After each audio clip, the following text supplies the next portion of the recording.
Bismillah, walhamdulillah, wassalatu wassalamu ala rasulillah, assalamu alaikum wa rahmatullahi wa barakatuh. Brothers, welcome to the penultimate lesson in this sex module. Here we're going to be speaking about how intimacy strengthens faith. We've spoken in the last 8 lessons about foreplay, the prophetic way, hygiene, how cleanliness is half your faith. We've spoken about misconceptions and how sometimes cultural misunderstandings can affect our understanding of intimacy and sex. So we should view sex through the lens of Islam, not through the lens of culture, whether that's a Western culture, which is very promiscuous, or the Eastern culture, which can be very, very restrictive and make sex a taboo topic.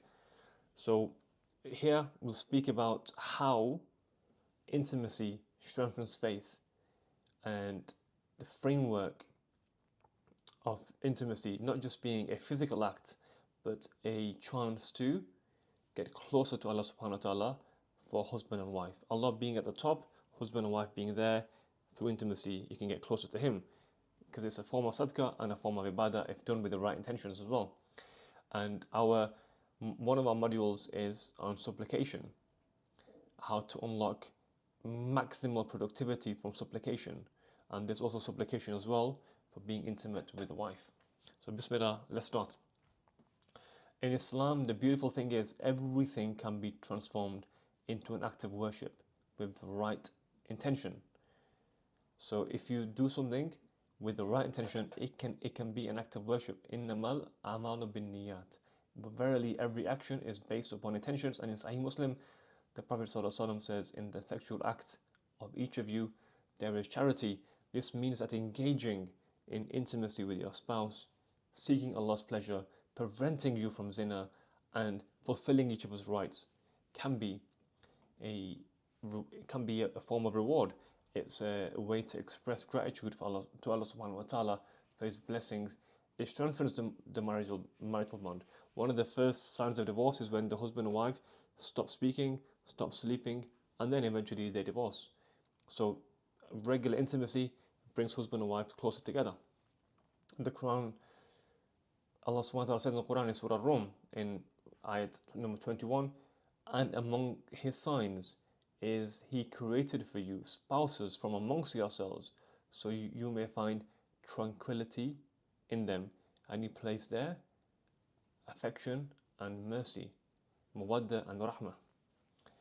A strong marital bond creates a peaceful environment, creates a peaceful home, enabling both partners to fulfill their duty towards Allah subhanahu wa ta'ala. That's the whole purpose of your existence. وَمَا خَلَقْتُ الْجِنَّ وَالْإِنسَ إِلَّا لِيَعْبُدُونَ. Allah says He did not create man and jinn except to worship Him. So your wife should help you worship Allah subhanahu wa ta'ala. And if she's bringing you away, then you need to consider that. She should be bringing you closer to Allah subhanahu wa ta'ala. You should be bringing her closer to Allah subhanahu wa ta'ala. This is the whole purpose of your existence. Everything you do, your job, your children, your wife, should be bringing you closer to Allah subhanahu wa ta'ala. Because this is your duty on dunya, to become a loyal servant of Allah subhanahu wa ta'ala. And the other thing about marriage is it prevents you from temptation. If you have a wife and you're very lustful, zina is the second biggest sin after murder. So having a wife prevents you from looking at women, doing haram things, watching haram things. So this is a protection which then can be active ibadah. And of course, being married, you can pray together, you can eat together, you can make dua together, you can read the Quran together, you can do spiritual practices beyond sex which can enhance your deen. And of course, you're grateful and content, or rida, and having shukr. This is very, very important. And so by fulfilling each other's needs, inshallah, and by being a pure, clean person, you become a better Muslim as well. This can translate into other aspects of life. So may Allah subhanahu wa ta'ala grant us an ability to be righteous, upright servants. In the last lesson, inshallah, we'll talk about practical tips, how to enhance intimacy, inshallah, from the sunnah. Barakallahu fikum. Assalamu alaikum wa rahmatullahi wa barakatuh.